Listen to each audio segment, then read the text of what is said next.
Could the Mets really go out there and look to trade for a center fielder when they already have names like Tyrone Taylor and a Carson Bench that's coming up through the pipeline? We're discussing this right here on the True Mets Talk podcast. This is the second video today on the channel talking latest Mets news, reports, and rumors. The first one, if you missed it, I'll link it in the description down below. Go check it out after you watch this video. Is Jeff Passan's news snippet talking about the Mets eyeing Kyle Schwarber possibly and being quote unquote in the mix, and also giving an update on Pete Alonso's market.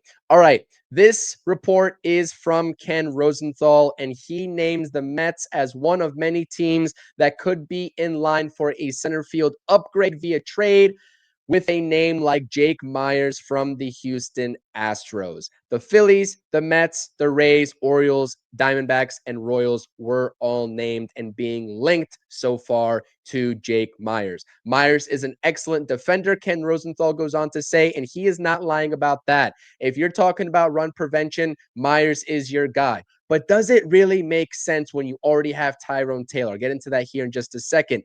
But the Astros are skeptical of him replicating his good offensive performance and metrics that he posted in 2025. Meyers is not known for his bat. He had a pretty modest 2025 campaign offensively in 104 games. 727 OPS, 292 batting average. This was his best offensive season since his rookie season when he came up with the Astros back in 2021. And those middle years were not pretty. Consistently posting OPSs below 650. He's just simply not known for his bat whatsoever. And again, going back to that, I understand that he's great defensively, but the New York Mets really need to think about how they're going to bolster this lineup, especially now that you do not have Brandon Nimmo and you have theoretically a wide open spot in left field. We've been talking about premier names like Kyle Tucker, Fernando Tatis, so on and so forth. If you've been a part of this channel, we've been talking about backfilling left field, and it cannot happen with a guy like Jake Meyers, because if this is the route that David Stearns wants to go, and by the way, before I even talk about the fit, this is such a David Stearns-esque move. Like, if you told me that he is going to make one move in the outfield, this is probably the route that I can see him taking, because he's preaching about run prevention. He loves the defense. He already has Tyrone Taylor. Carson Bench is a pretty good, versatile outfield defender coming up. This would be a good defensive alignment. But like I said, you have a guy in Tyrone Taylor that's not already providing you much with the bat. You do not need another version of Tyrone Taylor to come onto this team, and that is Jake Meyers. Tyrone Taylor and Meyers are comparable. The speed, the range, the arm, all that in center field.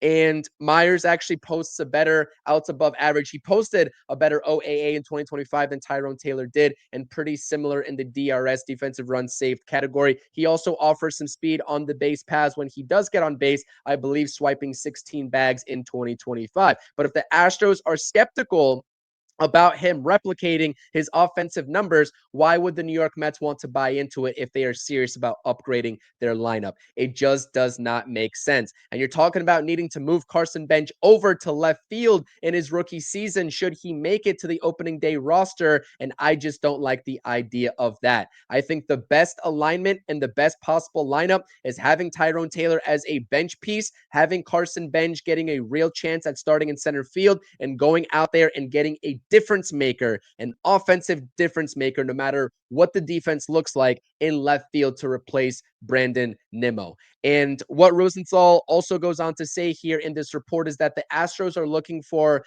pitching help for their rotation in return, which makes all the sense in the world because they are gearing up to lose Framber Valdez in free agency. So names like a guy, I've heard the name David Peterson, Kodai Senga, and the rumors swirling around Kodai Senga could be a fit and MLB ready talent to go into that Houston Astros rotation. I just do not think that those guys are or should be expendable for a name like Jake Meyers. The Phillies actually make a lot of sense because I think they have a good chance of losing Harrison Bader in free agency. And I would even rather, if you're not going to go after a big name trade like a Steven Kwan, Fernando Tatis, or splurge on Kyle Tucker, I would even rather you go the cheaper route and go and getting Harrison Bader if you really want to move Carson Bench to left field, over this trade and giving up assets for a guy like Jake Meyers. So not a needle mover. The fit is just not there. Unfortunately, I do think that this is a David Stearns type of player. This is not even the first time that the Mets have been linked to Meyers in negotiations with the Astros. I think a couple of seasons ago and a couple of off seasons ago, I did hear some speculation about Meyers being a fit for the Mets, and it just didn't materialize. So this is something to definitely watch out for. A lot of teams are going to be involved if the Astros do eventually let him go. I just hope that the New York Mets aren't the ones to actually pull the trigger on a trade. So, Mets fans, let me know what you think about the name Jake Meyers. Let me know what you think about the fit.